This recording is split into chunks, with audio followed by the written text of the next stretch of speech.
What's going on, everybody? Hope everyone's doing well. And what a game.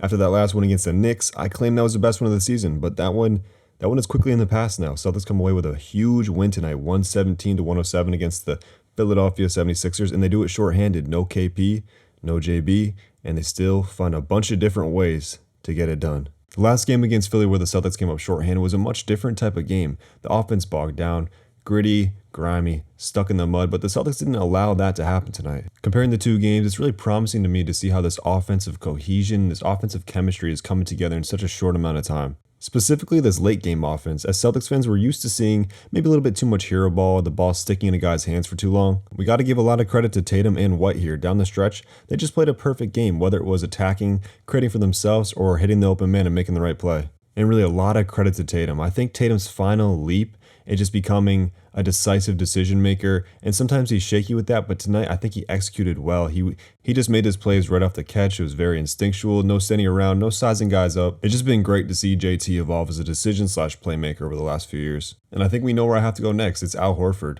If anybody listened to the last episode, you'd hear me questioning him, asking if Father Time had finally gotten him. But man, how impressive was Al tonight? He silenced all my doubts. If you were to ask the casual fan who looks like the older player, Joel or Al, who would they have said? And if there's any Philly fans listening, listen, I know Joel's struggling with an injury, and I'm not saying Al is an Embiid stopper, but you just got to give the guy credit. At 37 years old, he's able to be put in front of the most physically imposing center in the NBA and still hold his own somehow. He finished with 14 points, 8 rebounds, 3 assists, and 5 blocks. It was a vintage Al Horford performance tonight. He turned back the clock 5-10 years. I don't know how he's doing it. I'll just say hats off to him and how he's taking care of his body. This whole game was encouraging, don't get me wrong, but one of the more encouraging parts of it was his shots fell. Al shot 50% from 3 tonight on 8 attempts. And these weren't just any normal shots. He was hitting big shots down the stretch to extend the league. He was having fun with it, blowing kisses to the crowd. Philly brings out the best in him. Like it or not, Big Al was an elite three-point shooter last year. He was around 5.5, 6 attempts per game, and he was shooting 45%. But this season, the last few games, I started to get a bit worried. He dropped all the way down to 24, 25%, and not really much had changed. He was getting the same exact looks. And now I think we have to start asking, why did he play so well tonight, right? Because we haven't seen this Al Horford all year.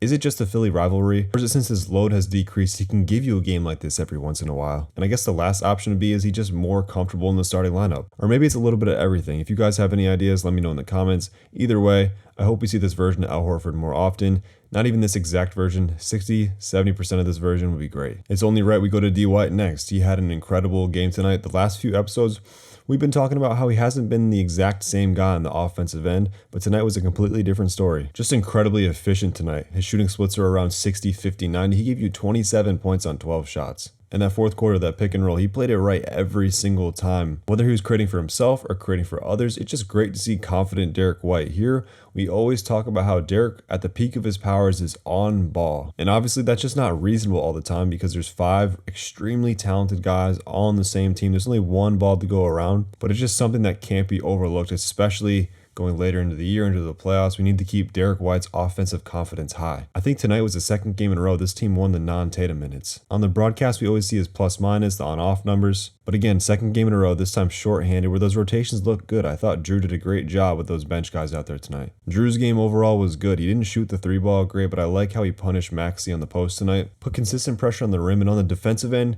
he just changes every single possession. His impact is felt every single time on the end of the ball. Whether it's his physicality or his quick hands or his intuitiveness.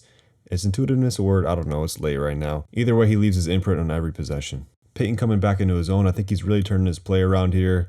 Banton coming in, making some hustle plays. I really think Joe sees something in Banton. I don't know if it was the work he put in over the summer at the facility, or it was those garbage time minutes where he showed flashes against us while he was on Toronto. And Luke, it definitely wasn't a great performance by him, but it was solid. I thought he had some great run there in the second half, running pick and roll with Derek. I think it's that part of the episode. Let's do the quick hits.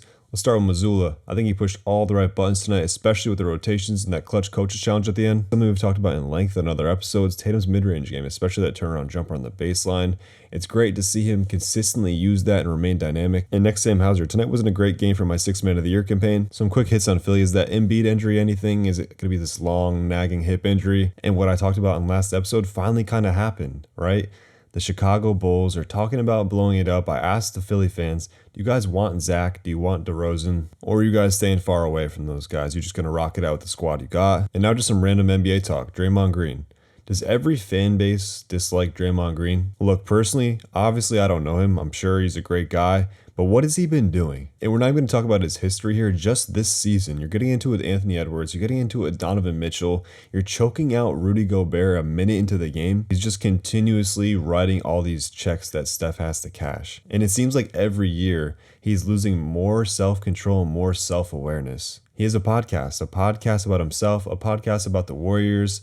A podcast is a good place to reflect and be honest. And again, obviously don't know the guy, but it doesn't seem like any of that is happening. It was funny. He put out the quote before the season saying something along the lines of, yeah, it was bad last year. There was bad chemistry. It was hard coming into work. Like, I wonder why that could have been. Do you guys have any idea? Anyway, I'm tired. My random NBA rant is over. And I'm going to wrap it up right there. Again, this was a good, solid win for the Seeds team.